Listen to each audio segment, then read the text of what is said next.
What's up guys, Max here, and welcome back to another quick and easy video inside of Premiere Pro. Today we want to learn how to make these like gradient overlays inside of Premiere, all native to Premiere. I don't want to make it in anywhere else. I don't want to use Photoshop or Illustrator to make my gradient to bring it in. I want to make it inside of Premiere. So how do we do that?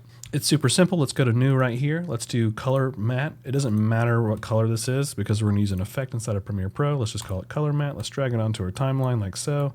Cover the whole thing up. Now let's go to Effects. Let's drag in 4 color gradient. And from here, we can choose our own color. So let's do green on top, and then purple on the bottom. So 4 color gradient uses 4 points, which is totally fine. I like using it. It works great.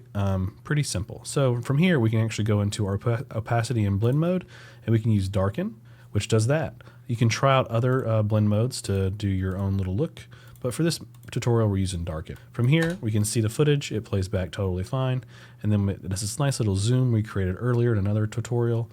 And if we really want to know what this looks like in Instagram or TikTok, we can drag in one of our overlays from our overlay pack. If you'd like a link to this pack, just comment pack down below. Otherwise, here it is. Let's right click, fit to frame, and there it is. It is a overlay. And it shows you what it could look like. So if you need to crop or reframe, it works fine. Otherwise, that's it. As always, guys, I'm Max. Thanks for watching this video. Thanks for being a part of the channel. If you're new to the channel, feel free to like and subscribe. Otherwise, I'll catch you guys in the next video. Peace. And right before we finish up, I'll plug it one more time. Feel free to check out filmit.io.